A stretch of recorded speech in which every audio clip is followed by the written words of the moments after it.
akurasi dan konsistensi data. Jadinya perusahaan yang klaim green atau impact perusahaan itu bisa lebih diverifikasi, jadi mengurangi yang namanya greenwashing. Terus resiko regulasi juga bisa dikurangi, soalnya kan dari awal itu perusahaan udah anggapannya ada sistem internalnya untuk menyusun seperti pelaporan emisi gitu. Jadinya ketika aturannya nanti menjadi wajib, itu akan mengurangi adanya biaya kepatuhan mendadak atau denda mendadak seperti itu. Lalu untuk resiko operasionalnya bisa dikurangi karena membantu manajemen merencanakan jalur transisi seperti decarbonization, sehingga operasi dan investasinya itu tetap relevan secara jangka panjang. Lalu yang kedua, meningkatkan daya saing karena investor itu semakin mempertimbangkan faktor ESG sebelum berinvestasi. Dan yang terakhir, mendukung tujuan keberlanjutan global seperti SDGs dan transisi menuju ekonomi hijau. Jadi singkatnya itu, ESG itu membantu bisnis bertahan di era yang menuntut tanggung jawab sosial dan lingkungan yang lebih tinggi. Oke, selanjutnya ada ESG disclosure. ESG disclosure itu apa sih? ESG disclosure itu merupakan laporan yang berisi tentang lingkungan, sosial, dan juga tata kelola. Nah, hal ini penting buat investor. Kenapa investor butuh ini? Karena saat ini banyak investor tertarik untuk mengurangi resiko terkait ESG dengan menganalisis strategi dan juga aktivitas yang dapat mengukur resiko kerugian terkait dari perusahaan itu sendiri. Nah, sekarang ini tren globalnya masih bergerak dari yang sukarela atau voluntary menuju ke kewajiban atau mandatory.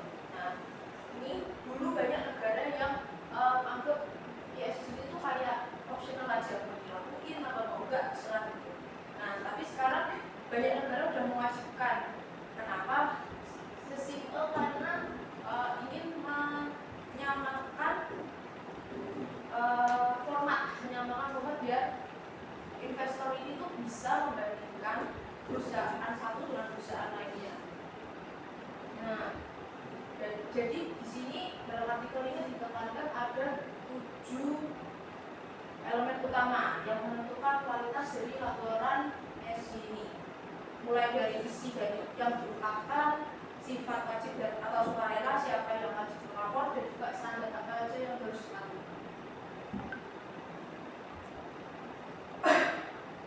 Nah, saat ini laporan ESG ini masih punya banyak kelemahan. Jadi belum seragam antar negara, jalannya agak ambiguous dan masih fokus sama iklim. Tapi kedepannya diharapkan kebijakan ini membuat standar global, memperluas cakupan perusahaan yang lebih kecil, serta mendorong laporan yang berisi angka kuantitatif. Dan juga laporan ESG diharapkan semakin transparan, seragam, dan bisa diverifikasi. Laporan ESG semakin dapat dipercaya untuk mendukung laporan keuangan. Kemudian perkembangan strukturisasi regulasi pengungkapan ESG di Indonesia. Yang kita ketahui untuk pelaporan ESG ini didasarkan oleh peraturan Otoritas Jasa Keuangan atau OJK nomor 51 POJK 03 tahun 2017. Peraturan ini menjadi landasan yang sangat penting bagi setiap entitas, termasuk emiten, lembaga keuangan dan perusahaan pabrik. Peraturan ini mengamanatkan penyusunan laporan keberlanjutan secara berkala. Nah, berikut ada beberapa ciri laporan ESG di Indonesia. Yang pertama, penerapan bertahap atau fase in. Untuk regulasi ini biasanya tidak berlaku serentak, tetapi secara bertahap berdasarkan ukuran dan jenis entitasnya. Yang kedua, cakupan entitas yang luas, yang dimana regulasi ini mencakup berbagai jenis perusahaan, tidak hanya terdaftar pada bursa, melainkan perusahaan yang memiliki tanggung jawab terbatas, yang mengelola atau berdampak pada sumber daya alam juga diwajibkan untuk mengungkap isu lingkungan dan sosialnya. Yang ketiga, fokus pada laporan terpisah, yang dimana peraturan ini kemungkinan laporan keberlanjutan yang disampaikan dalam laporan terpisah menjadi bagian dari laporan tahunan. yang dimana sehingga memberikan fleksibilitas namun tetap menekankan minat pengungkapan yang komprehensif. Berikutnya kita masuk ke contoh dari sektor manufaktur. Di sini kami memilih PT Indofood Sukses Makmur. Nah, jadi untuk kalau kita lihat langsung di web Indofoodnya itu, untuk Indofood Agri atau subgrup Agri di situ sudah ada untuk laporan totalitas dalam tahun 2014. Tapi untuk grup induknya sendiri atau Indofood Sukses Makmurnya itu baru ada di web perusahaan itu di atas mulai dari 2021 ke atas. Nah, jika kita di sini semua data yang kami tampilkan itu diambil dari Sustainability Report PT Indofood tahun 2024. Nah, secara regulasi Indofood itu mematuhi peraturan POJK nomor 51 tahun 2017 tentang keuangan berkelanjutan dan SEOJK 16 tahun 2021 terkait laporan tahunan keberlanjutan. Nah, dari sisi standarnya, Indofood itu menggunakan GRI standar 2021 yang mengacu pada TCFD yang kini masuk ke dalam IFRS Sustainability Disclosure Standard. Nah, strategi keberlanjutan dari Indofood itu dinyatakan dalam 3 pilar yang masing-masing itu mewakili salah satu komponen dari triple bottom line. Nah, hal itu mencakup aspek people, planet, dan juga profit. Nah, selain itu terdapat juga 15 topik material yang dimuat dalam material matrix yang menjadi kerangka pedoman bagi pelaksanaan program perusahaan. Nah, di sini untuk material matrixnya dapat teman-teman lihat di layar. Nah, selain itu Indofood itu menerapkan 3 pilar yang seperti saya sebutkan tadi. Itu ada resilience in delivering food for all. Nah, ini tuh berfokus pada produk, inovasi, dan juga rantai pasok. Yang kedua ada environmental stewardship. Nah, ini tuh fokus pada energi, emisi, air, limbah, dan keanekaragaman hayati. Dan yang ketiga ada stronger together with our people and communities. Nah, hal ini tuh berfokus pada sumber daya manusia, hak pekerja, dan pemberdayaan masyarakat. Nah, di sini kita masuk pada pilar pertama, yaitu produk atau profit. Nah, perusahaan itu menekankan keamanan pangan, mutu halal, dan juga nilai gizi dari produk. Selain itu, Indofood juga mulai mengintegrasikan industri 4.0 di lini manufaktur yang bertujuan untuk meningkatkan efisiensi dan menurunkan intensitas energi per unit produksi. Untuk memperkuat rantai pasoknya, Indofood juga melibatkan UMKM seperti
meskipun kebijakan ESG ini masih beragam, ada banyak jurisdiksi di Indonesia termasuk lagi digodok juga revisi aturan tentang sukarela akhirnya menjadi mengikat secara hukum. Lalu untuk perubahan perspektif tata kelola, nggak hanya fokus pada GCT tradisional, tata kelola modern mengintegrasikan faktor lingkungan dan faktor sosial dalam pengambilan keputusan yang lebih strategis, dikenal sebagai pendekatan ganda. Pendorongnya itu apa sih? Ada 3. Pertama, dari manfaat bisnis.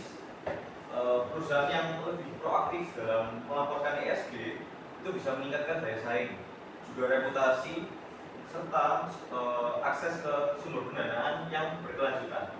Nah, sumber pendanaan, lanjut ke investor. Investor yang pakai data ESG untuk mengevaluasi resiko dan peluang investasi sehingga butuh transparansi yang lebih baik. Lalu dan peraturan pemerintah, regulator juga diperlukan untuk mencapai target iklim yang keberlanjutan secara global. Implementasinya di Indonesia gimana? Dalam sektor manufaktur tadi sudah dijelaskan POJK nomor 51/2017. Lalu cakupannya gimana serta implementasinya. Nah, regulasi ini diterapkan secara bertahap berdasarkan jenis dan ukuran perusahaan. Contoh, perusahaan non keuangan besar terdaftar di bursa wajib melaporkan laporan keberlanjutan sejak 2020. Terus perusahaan-perusahaan kecil memiliki tenggat waktu hingga tahun 2025. Nah, elemen yang harus dilaporkan apa? Konten bahwa perusahaan melaporkan data kualitatif kuantitatif terkait isu ESG. Juga transparansi, perusahaan harus lebih mempublikasikan secara berkala dan konsisten terhadap laporannya. Standarnya laporan keberlanjutan seringkali pada standar global GRI atau SDGs untuk mencapai perbandingan. Oke, yang terakhir kesimpulannya, jadi ESG ini saat ini merupakan kebutuhan strategis yang bukan sekedar kegiatan CSR aja, tetapi seperti adanya regulasi di POJK 51 tahun 2017, tuntutan investor dan juga komitmen global untuk mendorong perusahaan untuk membuat laporan ESG yang transparan, terukur, dan sesuai dengan standar internasional. Dengan penerapan ESG, perusahaan bukan hanya mengurangi resiko dan reputasi, tetapi juga meningkatkan daya saing serta mendapat akses ke pendanaan yang berkelanjutan. Selain itu, ESG ini juga membantu perusahaan untuk pencapaian SDGs yang bukan hanya terkait dengan efisiensi, konsumsi bertanggung jawab hingga aksi iklim. Jadi dalam Indonesia dan di Indonesia sendiri hanya akan tercapai jika perusahaan benar-benar mengintegrasikan bukan hanya dari aspek lingkungan, sosial dan tata kelola, tapi secara keseluruhan aspeknya dikelola dalam strategi dan operasi. Sekian dari kami. Kalau ada pertanyaan, Oke, silakan pertanyaan dulu. Ya. Pertanyaan dulu. Saya buka pertanyaan dulu, silakan.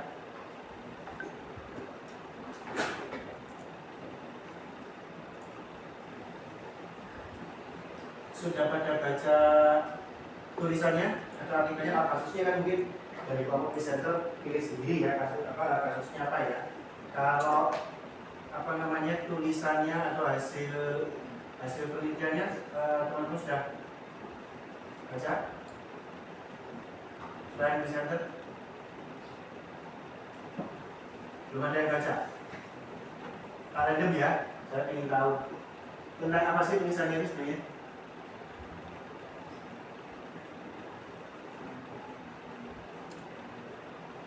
Apa? ESG apa? Bicara tentang apa di situ? ESG.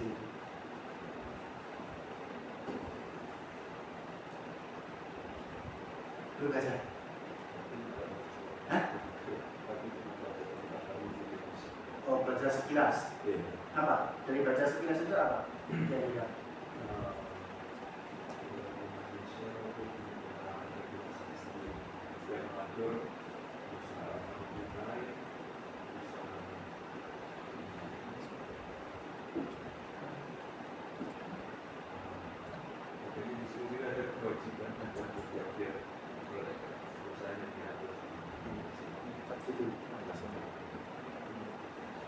Kalau apa?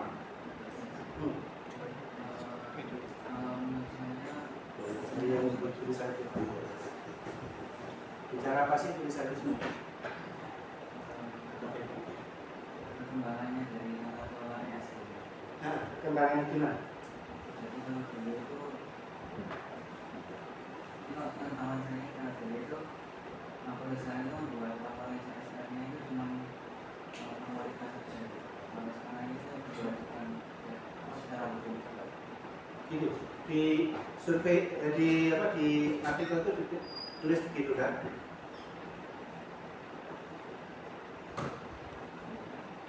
Iya kan? Di bagian yang mana itu?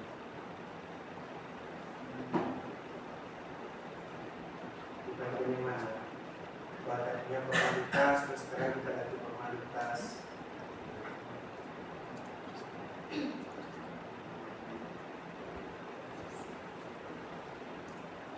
Di bagian yang mana?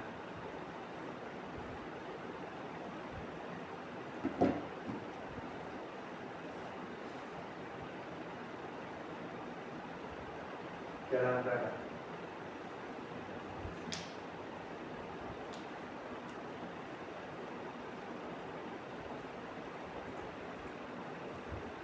Yes, belum.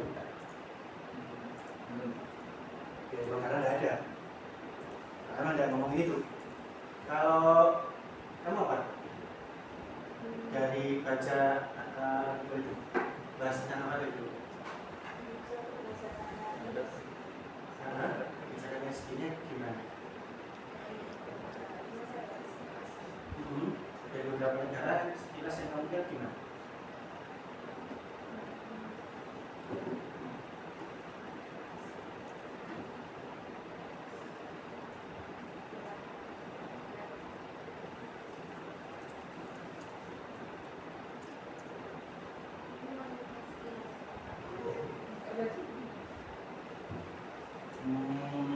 Coba kalau kamu Belum banyak.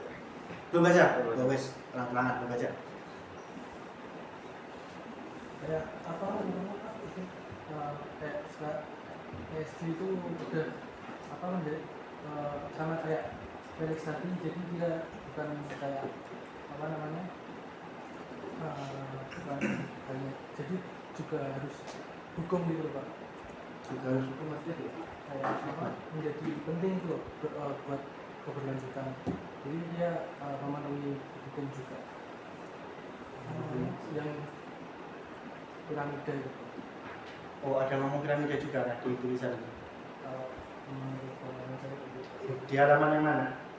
Eh, Ada piramidanya. apa ya logika saya sih, Pak. Oke. Teman-teman, dibaca ya.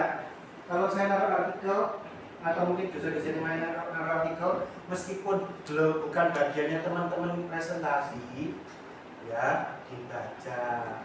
Oke, kalau enggak nanti yang ngerti cuma presenter toh. Terus waktu tanya jawab, belakang.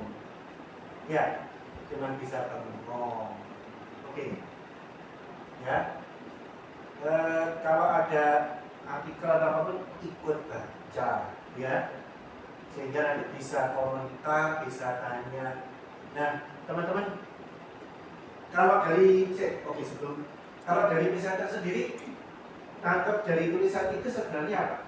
Dari yang bukan kasus, yang tulisan yang saya post, yang artikel yang saya post itu, kalau teman-teman tangkap apa?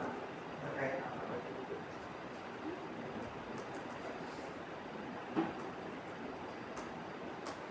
Apa ya?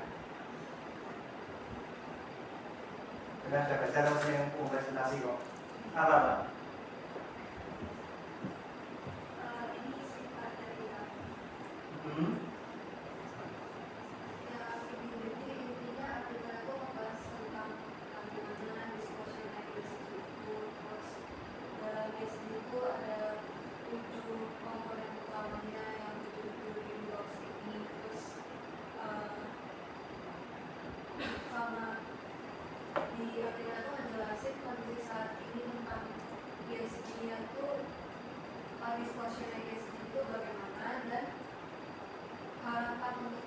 keuntungannya itu gimana? Oke. Jadi sebenarnya dia bandingin antar negara itu maksudnya apa? Dia memberikan gambaran tentang apa sebenarnya? Kalau dari pandangan teman-teman, apa? Regulasi pemerintah. Regulasi pemerintah dalam rangka apa? Biasanya biar disamakan semua. Yang ESG-nya disamakan semua. Enggak kayak formatnya laporannya. Format penyampaiannya tidak. Oke. Karena tujuannya kayak buat bantu investor juga bandingin antar perusahaan. Oke. Tujuannya Salah satunya membantu investor buat bandingin untuk bisa membandingkan laporannya itu. laporan keberlanjutan. Gitu ya. Oke. Teman-teman sekalian, ada yang menjadi salah satu kunci juga kalau teman-teman baca di artikel itu ada di bagian awal terkait dengan ESG. Apa? Kalau di situ dikatakan awal banget di kalimat awal. Boleh dibilang di pembuka atau apa itu dikatakan. Apa? Sambil dibaca. Transparansi, oke. ESG itu sebenarnya apa?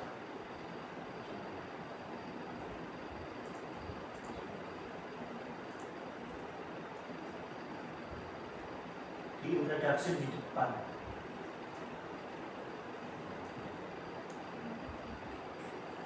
Di bagian introduction di depan. Representasi dari 3 pilar sustainability performance. Oke.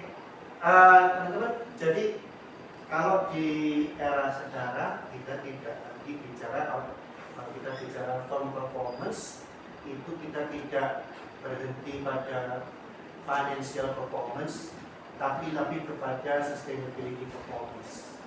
Ya. Kinerja keberlanjutan. Dan kenapa di situ kita bahas ESG di sini? ESG itu adalah representasi dari 3 pilar utama: lingkungan, sosial, tata kelola. 3 hal yang memang itu harus ditunjukkan oleh perusahaan bahwa dia punya kinerja yang baik di 3 hal itu. Ini ya. Nah, minggu kemarin teman-teman diskusinya apa? Social aspect kan? Ya, social aspect SDG. Sebelumnya lagi minggu 2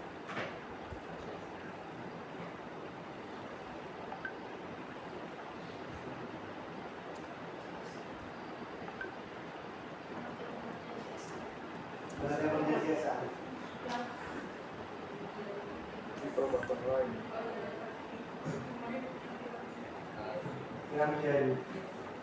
Oke, teman-teman,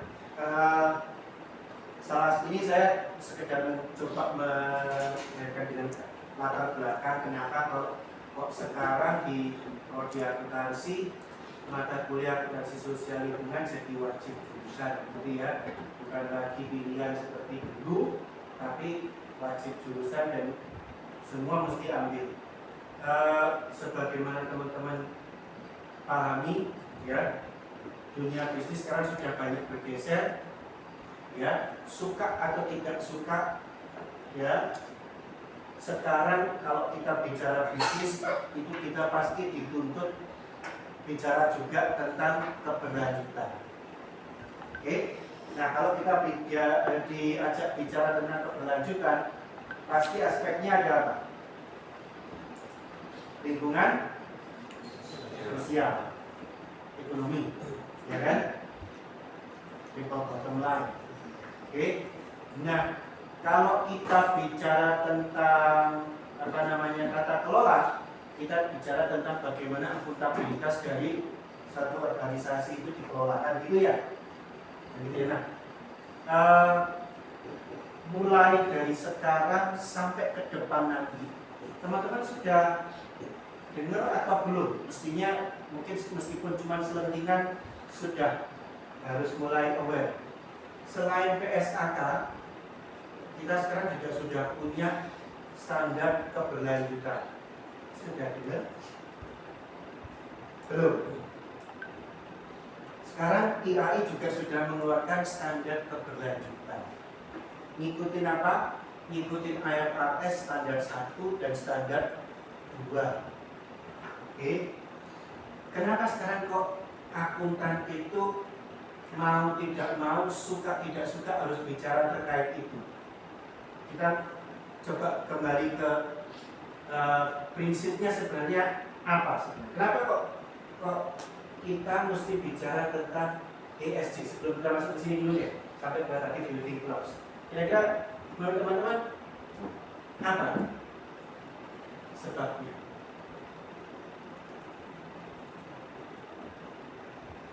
Apa sebabnya kira-kira? Oh, kita di akuntansi sekarang juga ikut-ikutan ngomongin tentang lingkungan, tentang isu sosial. Kira-kira kenapa? Kalau dari presenter, kira-kira kenapa? Logik aja lah, kira-kira. Dari apa yang sudah teman-teman dapat mulai dari minggu ke 1 sampai minggu kemarin. Kenapa kira-kira?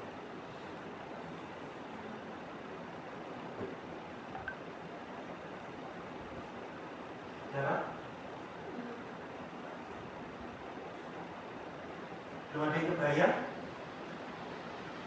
Belum ada yang kebayang? Oke. Saya ingin tanya dari ini dulu deh. Hal yang sederhana aja. Oke. Yang paling gampang dilihat di industri otomotif, ya, paling demen saya kasih contoh itu karena gampang dilihat dan sekitarnya teman-teman juga gampang nyari, gitu ya. Oke. Kalau teman-teman coba, kalau teman-teman boleh pilih ya, katakanlah teman-teman dikasih duit 1,5 miliar. Oke, buat beli mobil. Oke, teman-teman pilih mobil apa ya? EV. Hah? Kenapa kok EV? Ramah lingkungan. Oke, pilih EV. Yang lain? Tak persempit, pilih kasih duit 1,5 miliar. Milihnya, saya nyebut merek aja deh, ya, saya nyebut merek aja. Boleh pilih salah satu, either BYD atau Mitsubishi. Hah? Pilih apa? Itu kenapa kok pilih BYD? Kenapa kok pilih BYD? Pilih BYD berarti ya? BYD. Karena tadi ramah lingkungan. Lebih murah. Alasannya karena lebih murah. Bisa lebih murah. Lebih Hyundai kan murah. Si Anda cuma ini.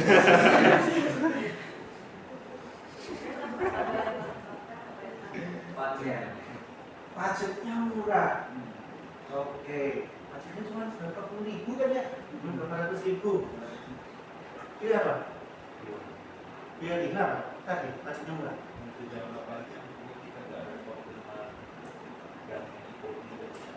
Nggak perlu ganti oli dan lain-lain. Pilih apa? Dulu. Mengurangi juga jumlah atlet. Oke.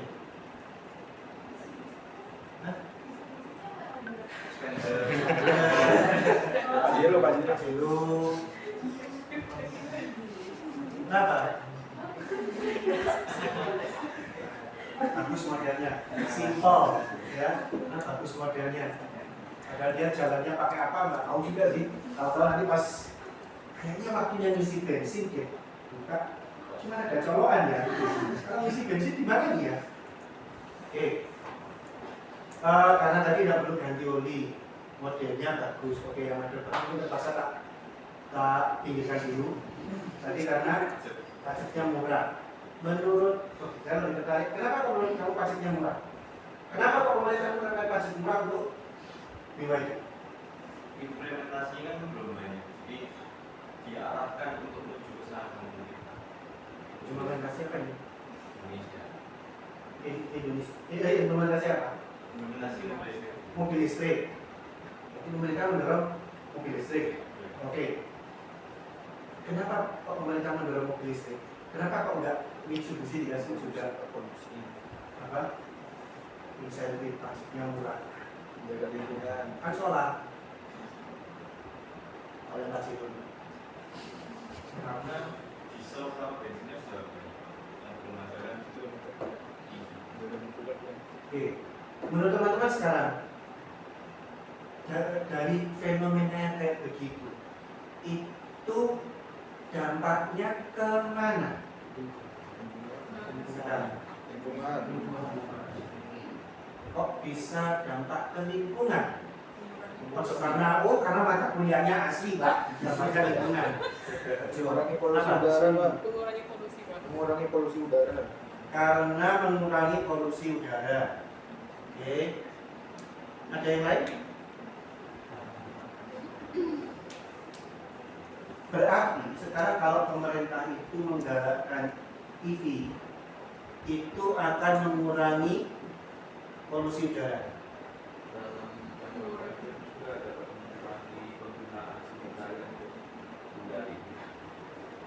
Mengurangi penggunaan BBM ya. Penggunaan BBM. Oke. Itu ada pengaruh ke lingkungan juga ya?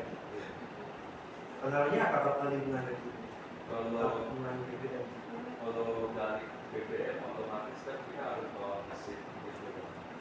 Otomatis mesin itu kan menghasilkan polusi untuk mencari minyak itu dari tanah. Belum lagi antar minyak itu untuk ke semua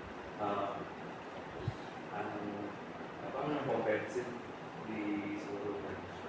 Distribusi BBM-nya polusi lagi, masih ujung-ujungnya polusi. Oke. Berarti teman-teman, sekarang dengan bisnis itu beralih dari mobil biasa ke mobil listrik, itu membawa pengaruh ke lingkungan, ya kan? Tadi teman-teman bilang polusi lebih sedikit, penggunaan BBM lebih sedikit, ya kan?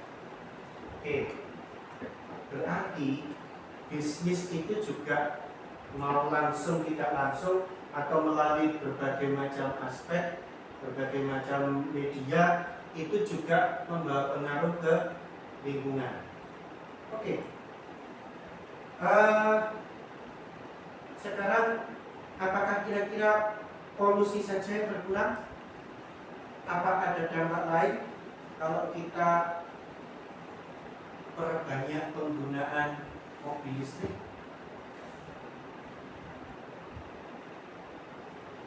Kira-kira?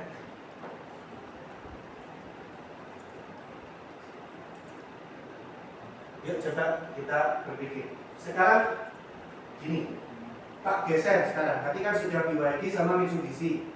Oke, sekarang saya ingin teman-teman beralih peran. Sekarang pikirkan kalau teman-teman sebagai eksekutif di Suzuki.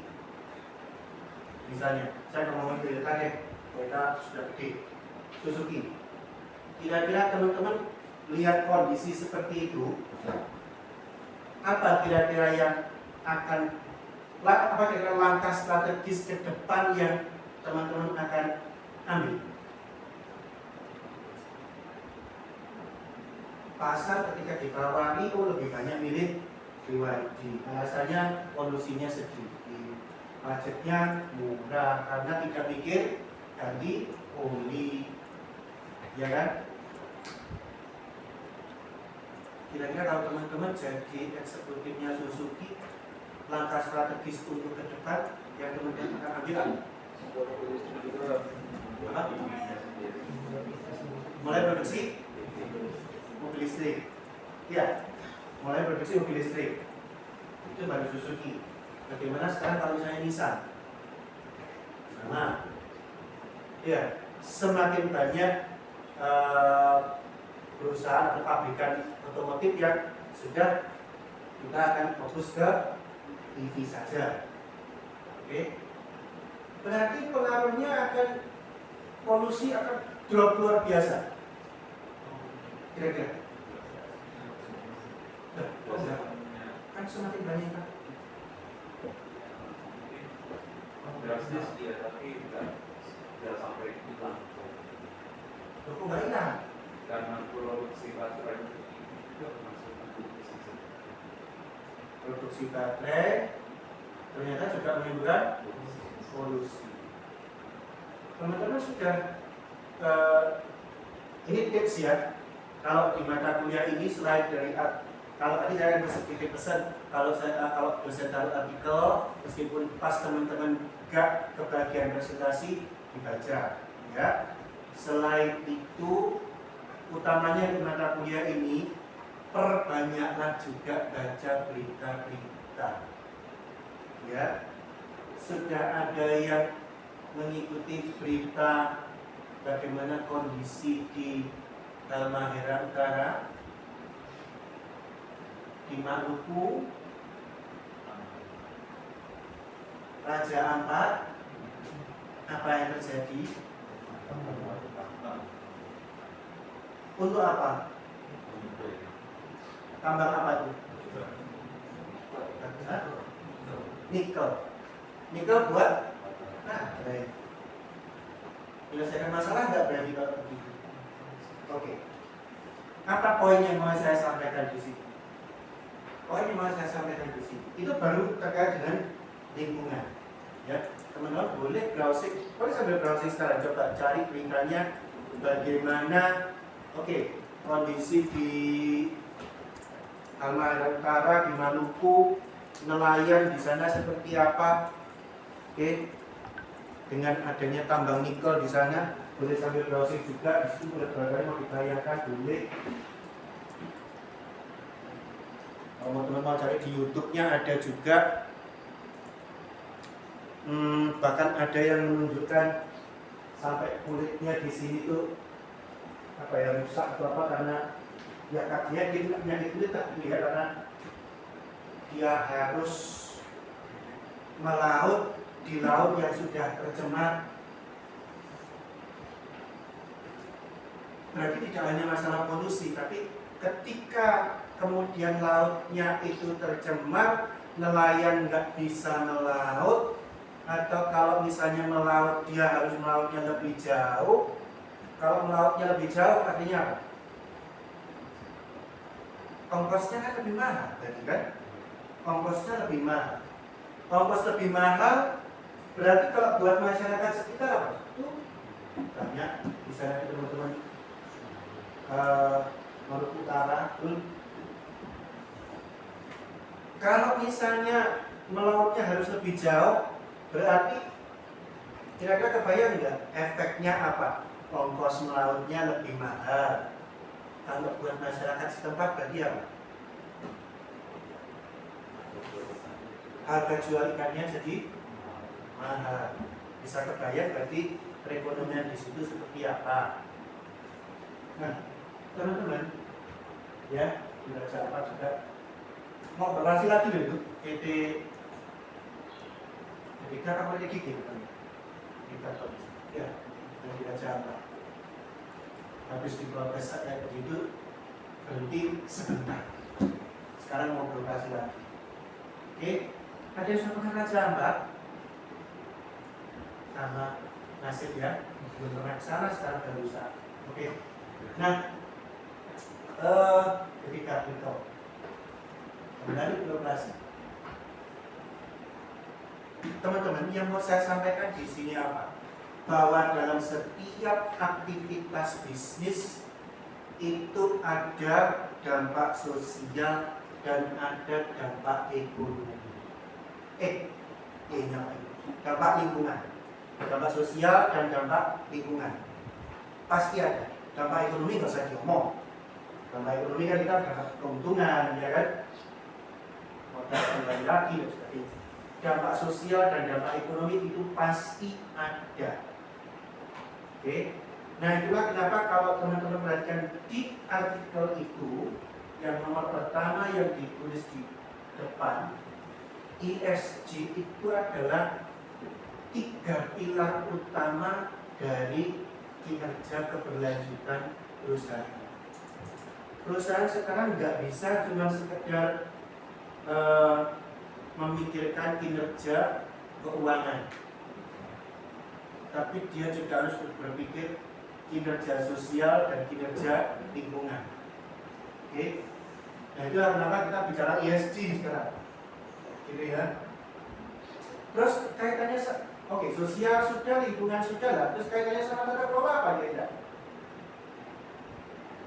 Kira-kira teman-teman, oke, kita bisa nangkap berarti bahwa bisnis itu membawa dampak lingkungan dan membawa dampak sosial, sehingga bagi perusahaan perlu untuk mengukur kinerja sosial dan kinerja lingkungan, ya.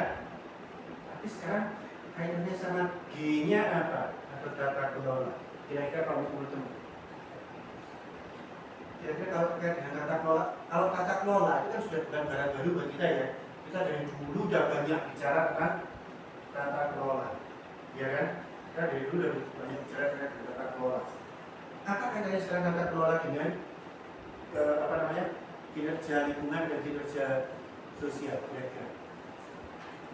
Kalau dari presenter yang ditangkap apa dari tulisan itu, dan kemudian dari teman-teman lihat dari studi kasus yang teman-teman angkat, ini Indofood ya, Indofood ya. Nah, apa yang teman-teman bisa sampaikan? Apa kaitannya dari 3 itu? Kenapa kita juga perlu bicara tentang tata kelola itu?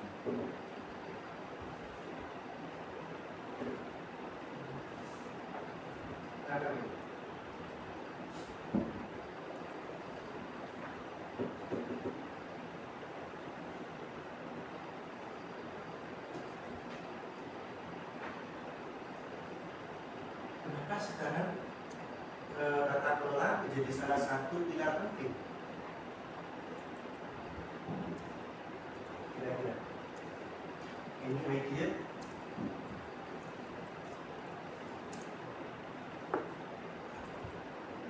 Langsung saja, nggak usah Tata kelola itu kan yang ngatur untuk integrasi semuanya gitu. Ya, untuk tapi contohnya bukan dulu. boleh. Di EV maupun si bensin itu sebenarnya sama aja. Banyak populasi mobil dan kendaraan bermotor. Sebenarnya kalau tata kelola kan harusnya pakai transportasi umum. Tata kelola itu kita sebenarnya, oke, kalau kita bicara tata kelola secara umum dulu ya, secara umum dulu. Selama ini teman-teman belajar tata kelola itu sebenarnya yang dibicarakan apa biasanya?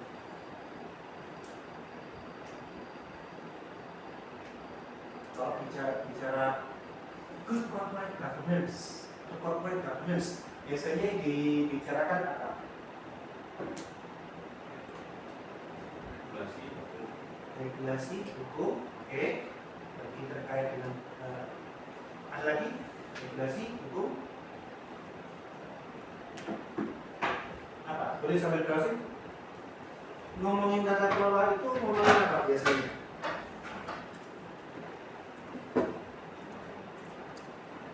Apa? Yang biasanya diskusi juga terkait dengan tata kelola itu di apa? Di AKL 1 belum ada yang disinggung di sini ya. SPM sudah baru dong semester ini juga kan? Oh, semester kemarin. Nah, biasanya kalau di apa tata kelola biasanya bicara tentang apa? Ketemu apa?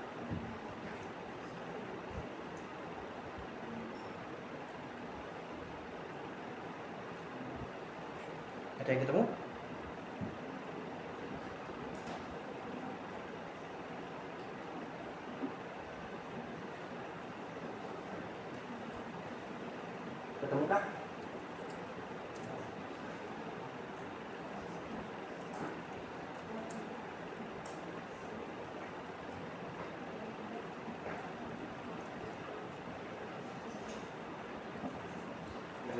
Resiko.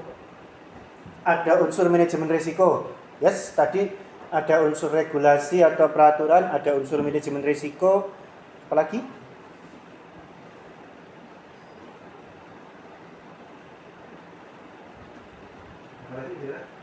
Apa ya?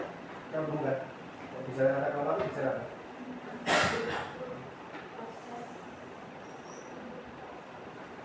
Struktur apa?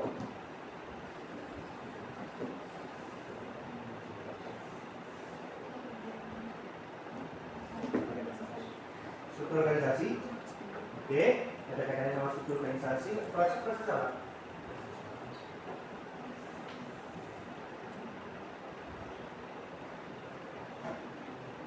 Apa?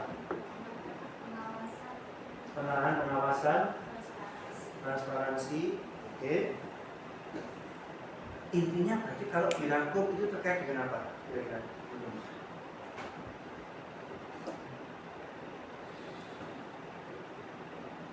Terkait dengan apa? Kata kuncinya berarti kan ada di pengelolaan ya. Ada kaitannya sama regulasi, ada kaitannya dengan struktur. Tata kelola berarti itu adalah sebenarnya kita sedang mengatur bagaimana akuntabilitas kita dalam mengelola organisasi. Kan begitu ya. Makanya di situ dibutuhkan ada regulasi, ada aturan-aturan, ada SOP, ada struktur siapa bertanggung jawab terhadap siapa, ada proses transparansi, ya kan, menyampaikan laporan, ya kan, supaya orang tahu juga apa yang terjadi di perusahaan. Oke, siapa yang mengambil keputusan, siapa yang harus mengawasi. Oke, itu terkait dengan tata kelola. Oke, nah itu kemudian ada kaitannya dengan lingkungan dan sosial, environmental dan sosial. Oke. Ini saja. Saya titip silakan teman-teman mulai browsing sambil mulai cari-cari sumber artikel gitu ya. Kemudiannya waktu di pertemuan pertama sudah menyampaikan atau belum nanti UTS-nya apa? Belum. Open book atau paper atau apa belum disampaikan kemudian. Oke, yaudah, saya titip aja, ya, saya titip aja ke teman-teman, ya, silakan pikirkan, ya, nanti akan saya titipkan di UTS kalau ujiannya ada UTS ya. Sebenarnya keterkaitan antara dampak lingkungan, dampak sosial dengan tata kelola itu apa sebenarnya? Kenapa kok kita bicaranya secara utuh ESG gitu ya? Kok bukan sekedar triple bottom line gitu ya? Triple planet profit. Oke. Tata kelola sesuatu yang kita sebenarnya sudah tahu sejak dulu kita juga sudah tekankan. Kenapa kok itu juga tetap menjadi pilar utama dalam hal ini gitu ya? Dalam kinerja keberlanjutan perusahaan. Kok tidak terlepas dari itu? Salah satu kata kuncinya adalah karena itu terkait dengan akuntabilitas di sini, gitu ya. Silakan teman-teman siapkan aja materinya. Dan ini soalnya sudah tak bocorin sejak sekarang ya. Kalau nanti memang ada UTS, yaitu keterkaitan antara environmental, social, dan governance, ya. Terkait antara tiga.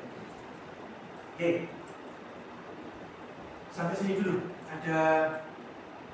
Ada komentar, pertanyaan mungkin? Oke. Nah, teman-teman, tadi sebenarnya dari kelompok presenter itu ada yang bagus. Ini ya, pertama ini ada dua sisi kalau kita bicara ESG. Outside in dan inside out. Di situ dikatakan outside in itu isu ESG di luar perusahaan, inside out itu dampak aktivitas perusahaan terhadap masyarakat. Oke. Rasanya di situ kelompok presenter lebih clear menjelaskan dengan satu kalimat untuk inside out.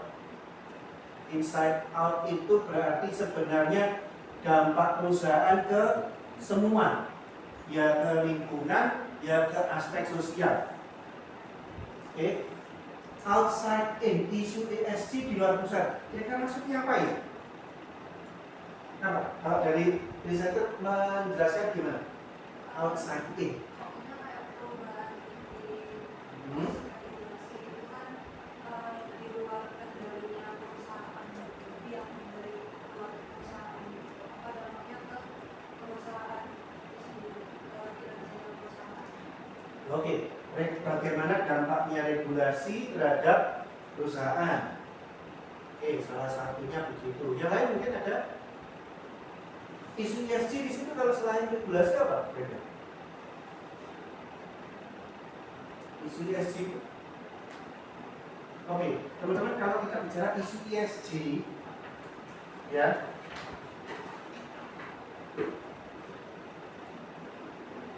kalau kita bicara isunya ESG, environmental social governance, oke, saya ingin fokus kedua ini dulu, ya.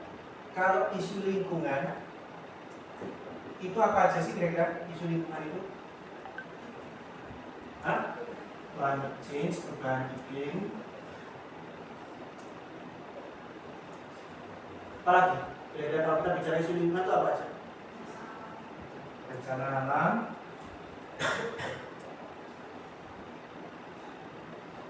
terus banyak loh namanya isu lingkungan. Kelangkaan sumber daya. Kelangkaan sumber daya. Sumber daya apa ini? Nah, tentu saja ya kan. Kalau sumber daya manusia nggak apa-apa, tambah banyak. Ya kan? Apa lagi?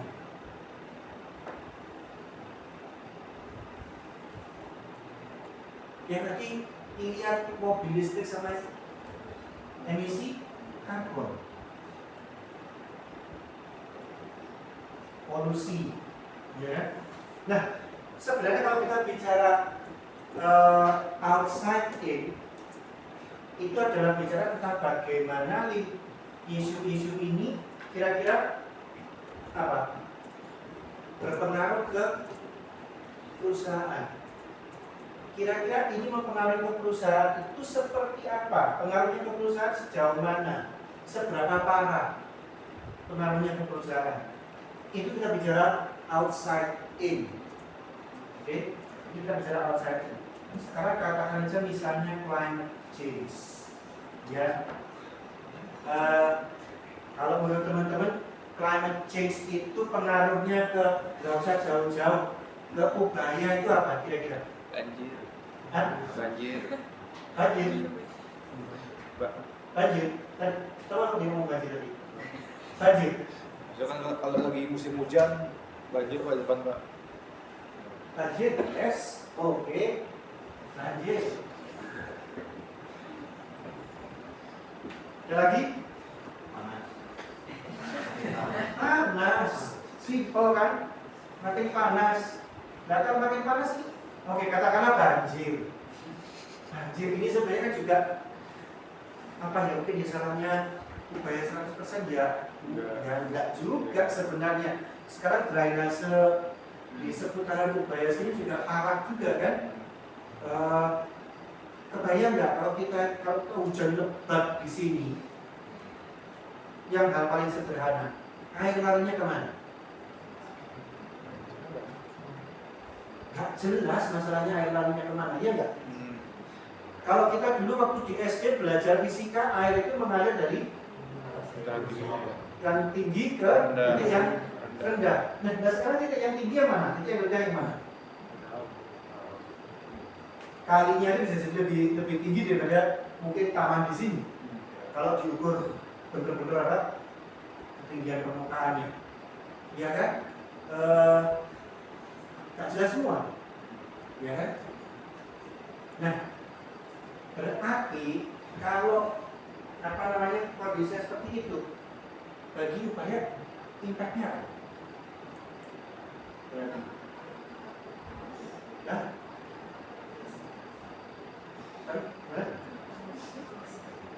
Anak-anak pada bolos kelas.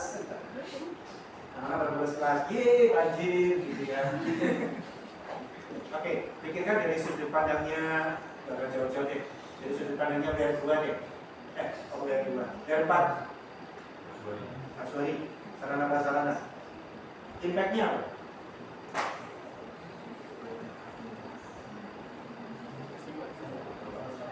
Hah? Adalah banyak usaha. Berarti ruginya karena banyak terjadi pergantian. Iya kan? Kalau panas? Hah? Apa? AC kan? AC. Penggunaan AC luar biasa ya kan? Oke. Ya AC-nya jadi non-stop. Ya kan? Bukan hanya non-stop. CTB ini suhu berapa coba? Tidak kelihatan ya? 16, 17, 18 kira-kira. Katanya yang benar itu adalah AC itu supaya hemat energi suhunya jangan 17 gitu. Kalau suhunya 17 ini kalau teman-teman di rumah pakai AC, kalau suhunya teman-teman pasang 17, apa efeknya? Hah? Efeknya apa? Kerja maksimal terus kan? Nggak selesai-selesai, kerja maksimal terus karena suhu di luar panas. Yang bagus katanya setelah dia di suhu let's say 24 derajat Celcius. Kalau di set di suhu 24, maka harapannya nggak akan terus-menerus dia kerja maksimal sehingga dia bisa lebih awet. Kalau ini di set 24 kira-kira gimana? Panas ya? Panas. Apakah kemudian ada saatnya dia tidak bekerja maksimal, artinya agak melandai gitu? Waktu subuh, waktu dia dimatikan, masalahnya itu. Waktu subuh, waktu ketika ada kuliah. Ketika ada kuliah mulai dari pagi sampai malam, kita maksimal terus. Karena suhu di luar meningkat. Nanti. Oke. Buat upaya. Sekarang saya tanya ke teman-teman, nggak usah ngomongin ini deh, banjir, nggak usah ngomongin dulu, ngomongin climate change itu suhu naik, suhu panas. Impact-nya ke bank apa kira-kira?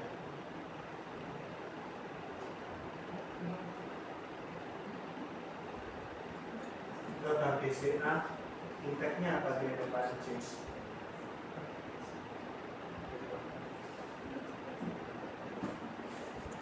Impact-nya apa? Kira-kira impact-nya sama nggak kayak di Ubaya? Nah? Ya? Karena? Berarti sama juga ya? Operasionalnya aslinya jadi oke.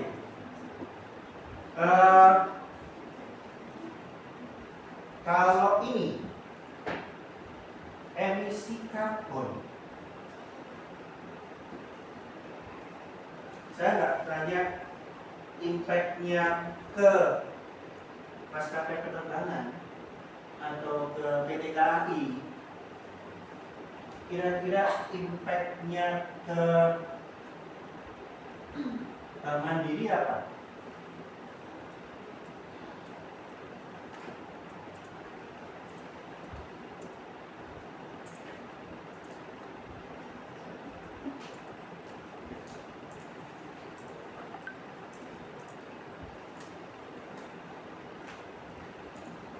Impact-nya ke Bank Mandiri apa ya? Emisi karbon. Pikirkan ketika misalnya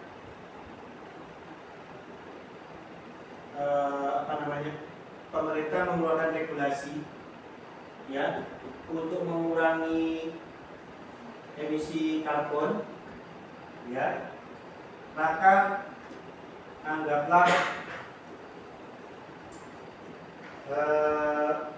penggunaan kendaraan transportasi mulai dibatasi. Semua harus, kalau misalnya dimungkinkan buat perusahaan-perusahaan besar mulai pakai tadi electric vehicle ya kan? Atau minimal hybrid untuk kendaraan operasionalnya. Kira-kira itu membawa impact nggak ke Bank Mandiri? Bawa impact nggak? Bawa impact. Itu juga akan membawa dampak ke Bank Mandiri. Artinya apa? Outside in itu seringkali kita tidak membayangkan bahwa isu-isu sosial, isu-isu lingkungan, selama ini kita tidak berpikir bahwa itu akan membawa dampak ke perusahaan. Nah sekarang kita harus mulai memikirkan bahwa perubahan iklim itu juga membawa dampak kepada perusahaan. Ya, sekarang kalau misalnya begini, untuk mengurangi emisi karbon, ya, maka penggunaan bahan bakar, penggunaan batu bara untuk industri sangat dibatasi di sana. Oke, tambang-tambang batu bara diketatin semua, misalnya.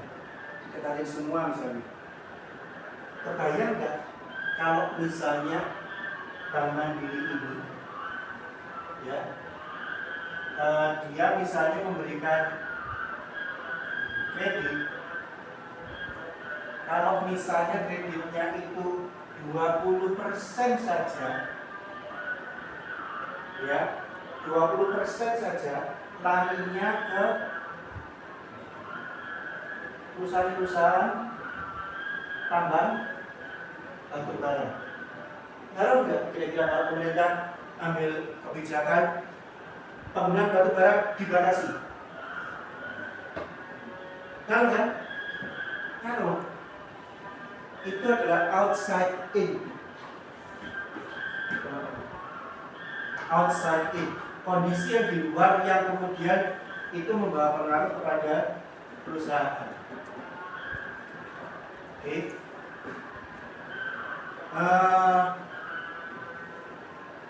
Nangkep ya, ini ya. Ini isu lingkungan, isu sosial sama. Mungkin isu sosial di sini, oke. Anggaplah misalnya yang paling biasanya paling ramai dibicarakan kalau terkait dengan isu sosial itu misalnya terkait dengan buruh. Biasanya setiap tahun ada demo, ya, itu menuntut apa?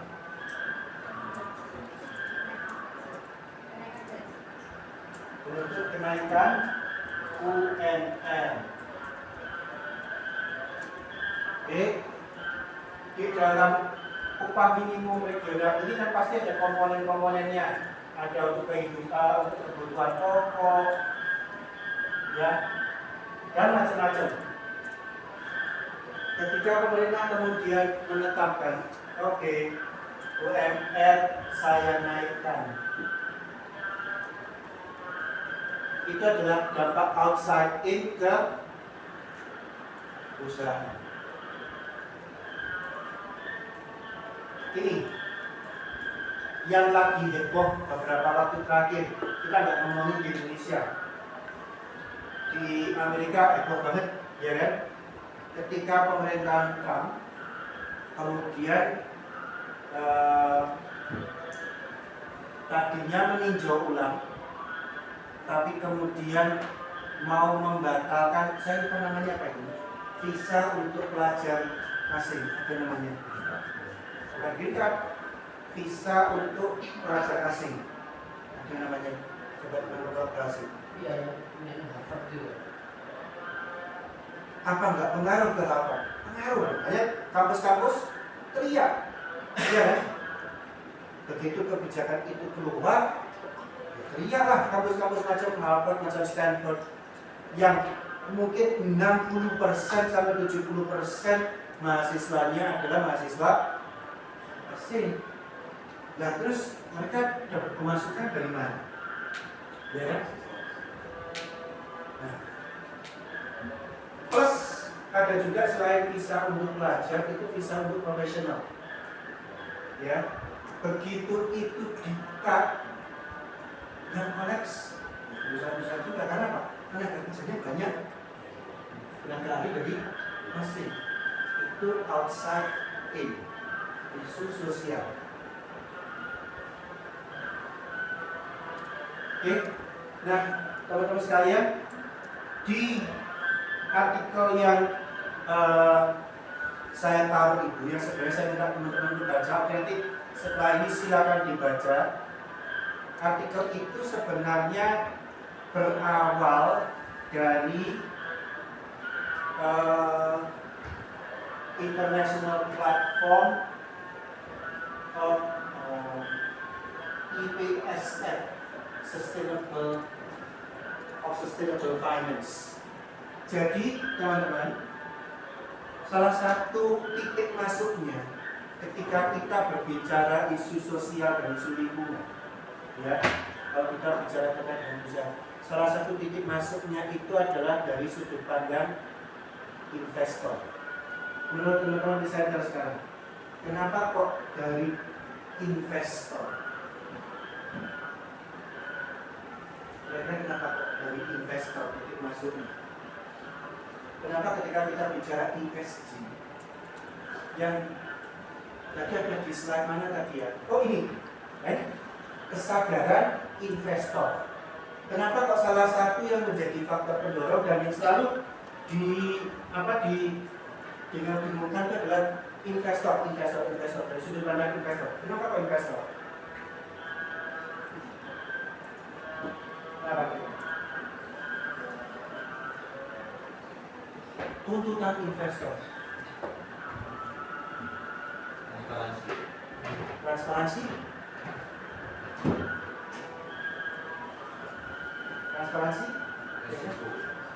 Risiko.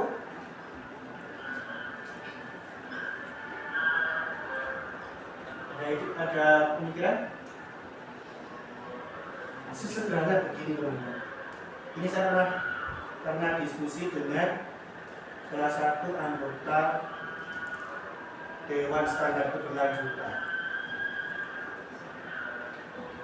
Kenapa kok kita selalu melihatnya dari sisi investor? Teman-teman, ketika kita bicara ESG, governance mungkin kita sudah banyak bicara dari dulu. Environmental dan sosial. Kalau kita bicara isu sosial dan isu lingkungan itu bisa luas sekali dan bisa nyangkut macam-macam. Sekarang coba tadi kalau coba teman-teman perhatikan tadi, urusan suhu global semakin panas, pengaruh ke perusahaan. Urusan pemerintah menaikkan UMR, pengaruh ke perusahaan. Ini masih lebih dekat ini.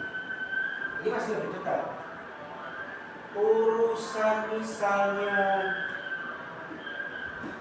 kelangkaan sumber daya alam juga pengaruh ke perusahaan. Ya, berpengaruh ke perusahaan. Itu yang outside in. Belum lagi yang inside out. Ya, perusahaan ternyata mencemari lingkungan. Sesederhana misalnya ini tadi Bank Mandiri kreditnya 20% ternyata diberikan ke perusahaan-perusahaan tambang batu bara. Misal contoh, ini sudah bisa jadi satu masalah juga. Karena apa? Kalau kita bicara, sekarang saya balik, tadi outside in, sekarang inside out. Berarti Bank Mandiri punya kontribusi terhadap apa? Pencemaran lingkungan jadinya kalau begini.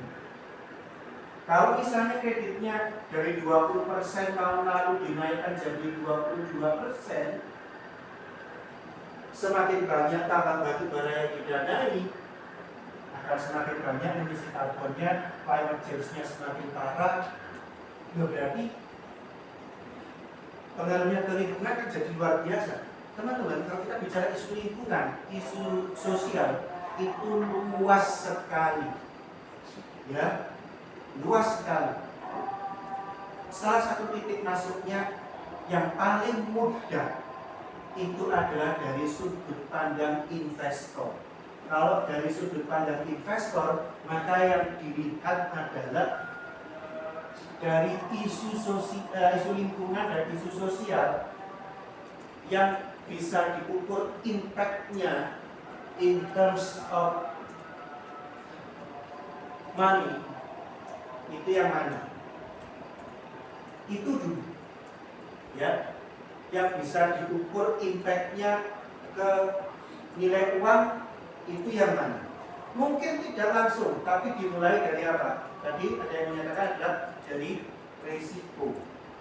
Ketika kemudian perusahaan ini menjadi terekspos pada risiko tertentu akibat isu lingkungan ataupun isu sosial, ya kan? Sekarang pernah dengar tentang fast fashion? Fast fashion, ada yang sudah pernah dengar tentang fast fashion? Sweatshop, brand-brand fashion yang besar, ya, cukup ternama. Sekarang kalau misalnya semakin diperketat lagi pengawasan terhadap child labor, pengawasan terhadap women, perempuan dalam dunia industri, ya, bagaimana pekerja perempuan, pekerja anak di bawah umur, kalau itu diketati, kira-kira pengaruh enggak? Pengaruh. Nah, sekarang brand-brand besar itu banyak outsource-nya kemana? Ke Bangladesh, ke Pakistan, ke Sri Lanka, ya, ke Vietnam. Ya, kalau kemudian itu cuma sekedar outsource seperti yang teman-teman tahu, seperti yang ada di sini, seringkali yang terjadi adalah apa yang disebut dengan sweatshop. Artinya apa?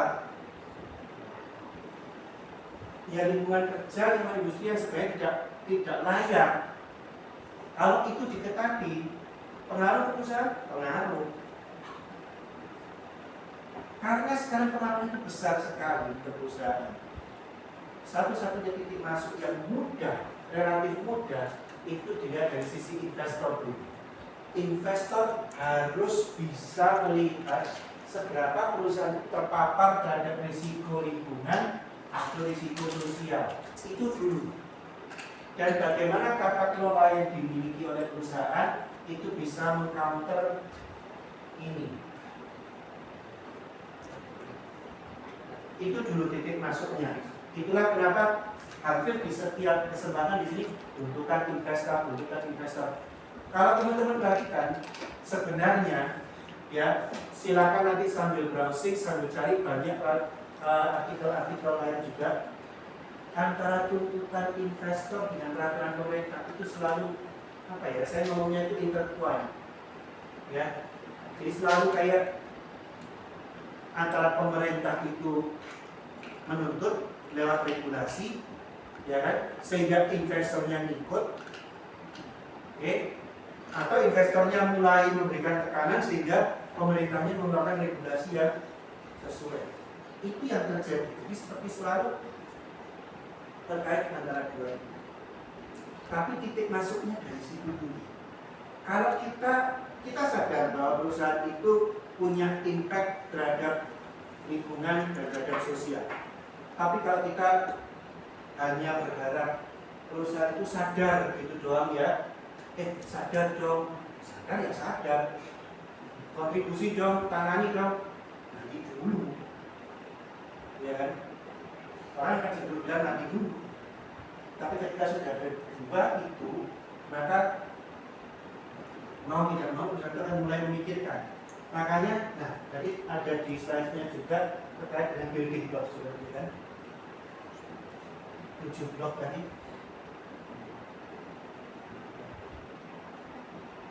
Oops. Nah, makanya teman-teman, kalau teman-teman perhatikan di artikel itu ada 7 building blocks dikatakan demikian. Atau ada 7 hal yang memang apa ya? Ini penting banget yang akan membentuk sebenarnya praktek ESG di suatu negara itu seperti apa. Mulai dari konten, sifat, materialitas, skop, dan seterusnya itu. Ya, apa yang diungkapkan, pengungkapan keberlanjutannya itu masih sukarela atau sudah wajib. Kalau misalnya wajib, pedoman yang diharuskan apakah GRI atau TCFD atau apa, ya kan?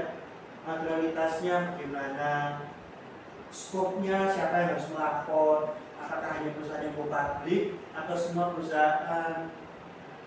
Itu sebenarnya adalah apa ya, kayak fondasi-fondasi penting yang akan membentuk sebenarnya praktek ESG di suatu negara itu seperti apa. Makanya di laporan ini, di laporan yang saya taruh di URS itu dia mencoba melihat dan membandingkan masing-masing negara. Betapa itu bisa berbeda dari masing-masing negara. Ada yang sedemikian ketatnya bahwa semua hal itu diatur, ya kan?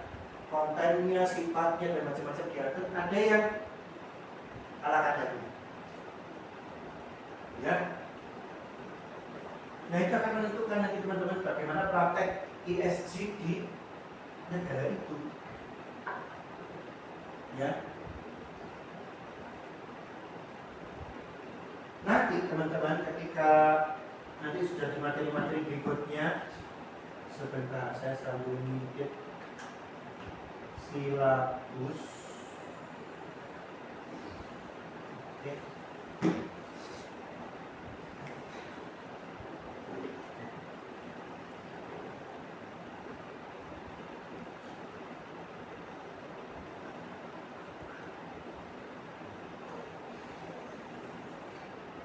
Kan nanti kita bicara ESG ya, kita bicara ESG. Kemudian nanti di minggu depan teman-teman bicara Social Responsibility Reporting, ya, SR. Oke, menurut GRI.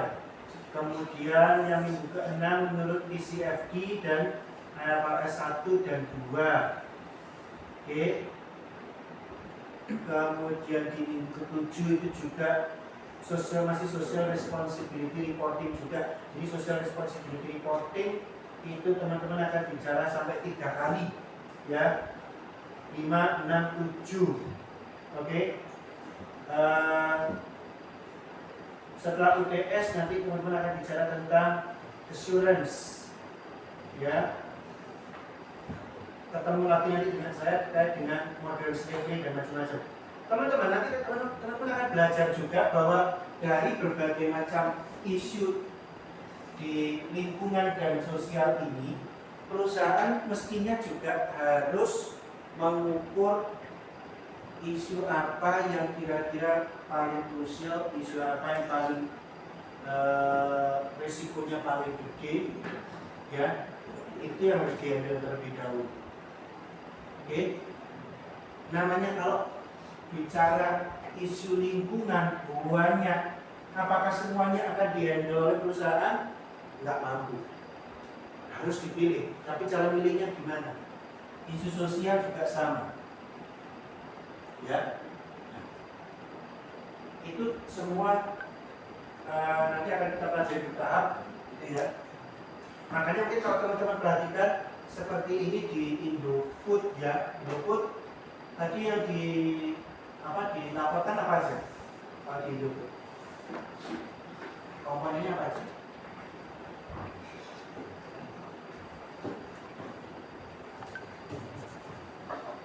Ini ya, oke. Yang lingkungan, oh hilang.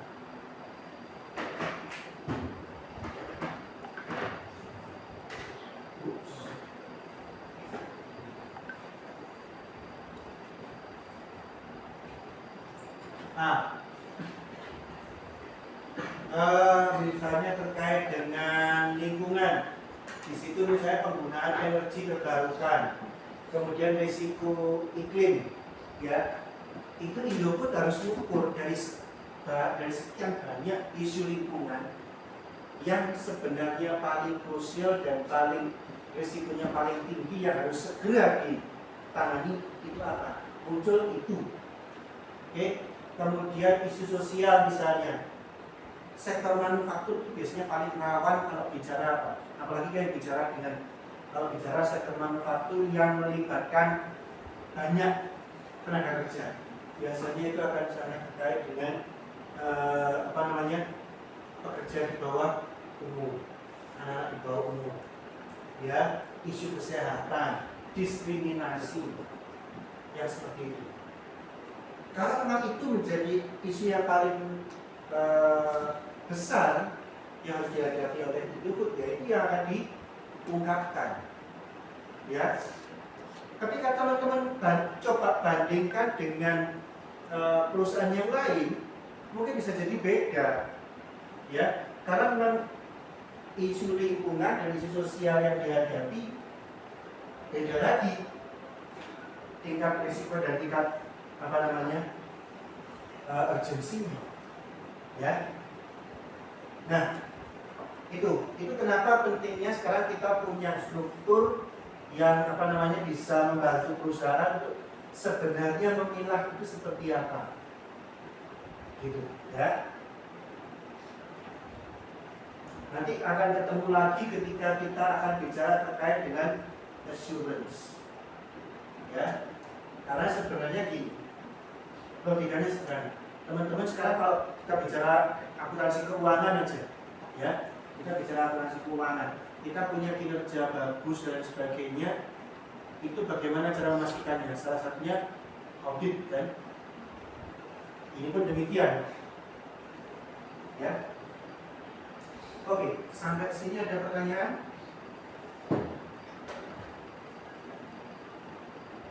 Ada?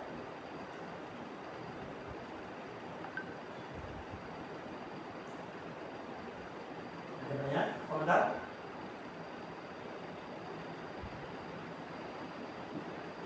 Oke, aplaus dulu dong untuk presenternya.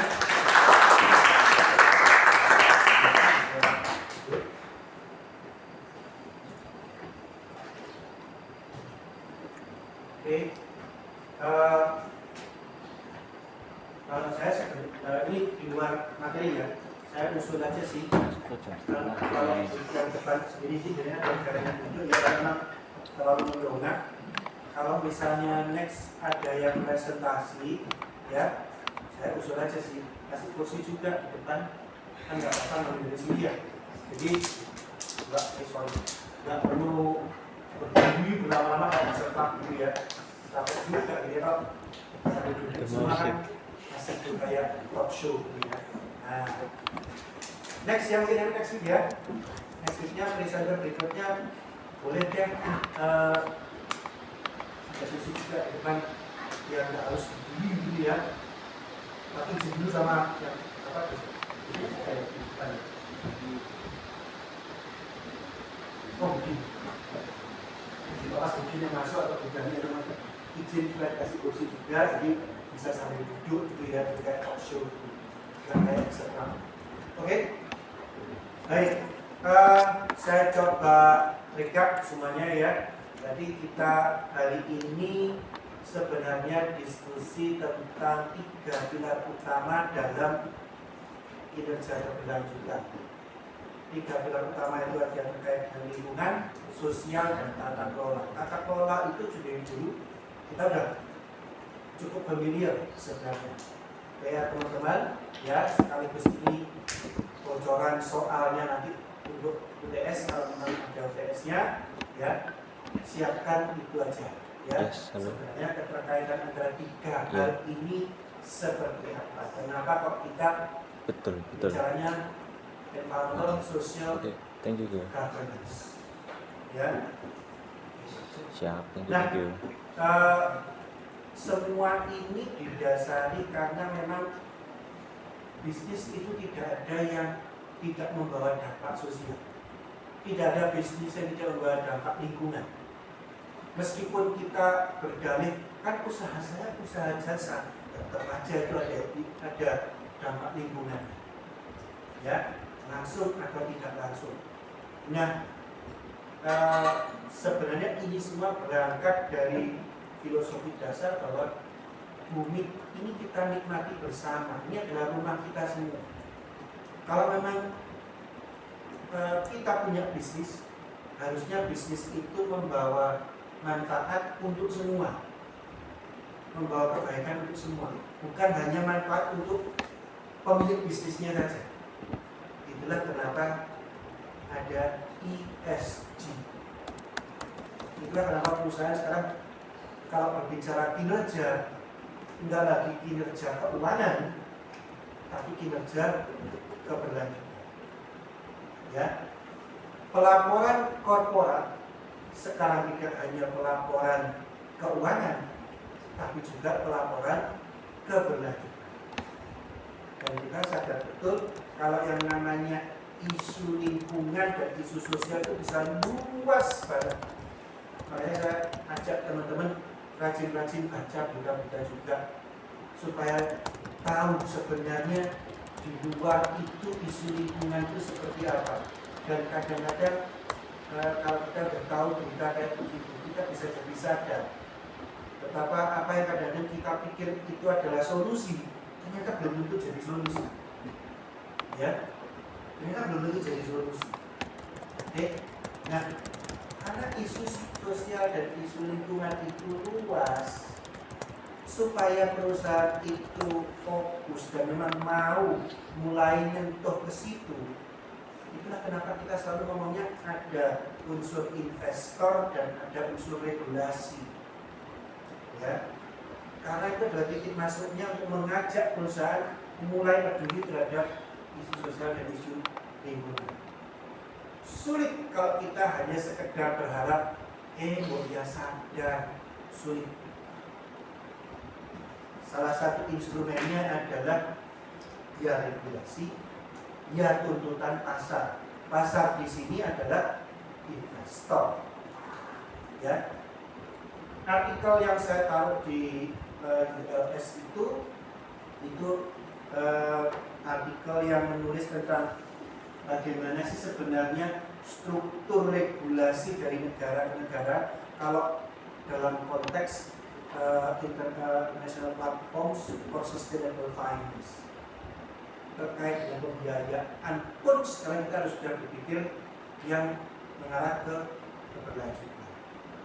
Kalau teman-teman perhatikan di barat itu himpunan bank-bank milik negara itu sekarang sudah mulai sangat membatasi pembiayaan pada sektor-sektor industri yang tidak sustainable. Artinya apa?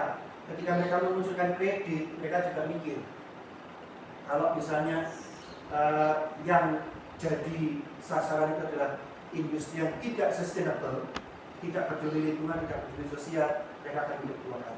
Sampai seperti itu. Ya, ini semua adalah dalam rangka untuk semuanya itu bergerak ke arah yang sama, yaitu peduli terhadap sosial dan lingkungan.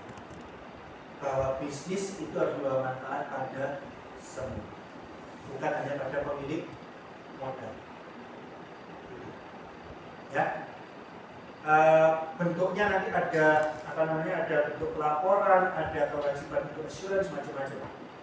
Bertahap, tidak bisa langsung semuanya wajib, semuanya tidak bisa, semuanya bertahap. Memang iya, ya, tapi harus dimulai somehow. Ya, itu saya kira yang mau saya sampaikan, yang bisa saya rangkum dari pertemuan ini. Ya, itulah kenapa teman-teman sekalian, the future accountant itu harus mulai mikir ini. Akuntansi itu lebih dari sekedar hanya laporan keuangan. Ya, nanti teman-teman sambil berjalan tambah semester, teman-teman akan terasa, ya, bahwa teman-teman itu bisa membantu mengarahkan bisnis itu mau jadi bertanggung jawab atau tidak bertanggung jawab. Itu teman-teman punya andil di sini. Ya, kalau teman-teman perhatikan kenapa IAI itu concern dengan ini, ya karena itu. Ya. Oke, itu saya kira yang bisa saya simpulkan. Pertanyaan lagi ada? Kalau ada pertanyaan, saya akhiri sekian. Terima kasih, sampai ketemu nanti saya masuk lagi setelah UTS. Oke, selamat siang.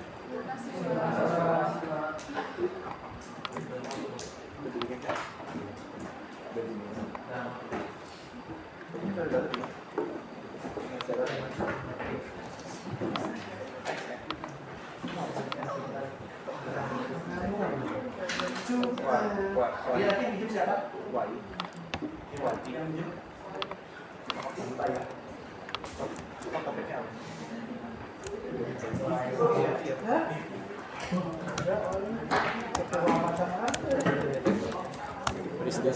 ARK.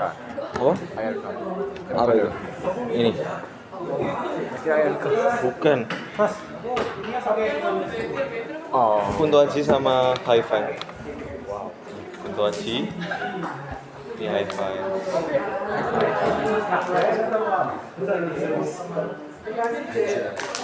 Masih mau coba berapa? Ada.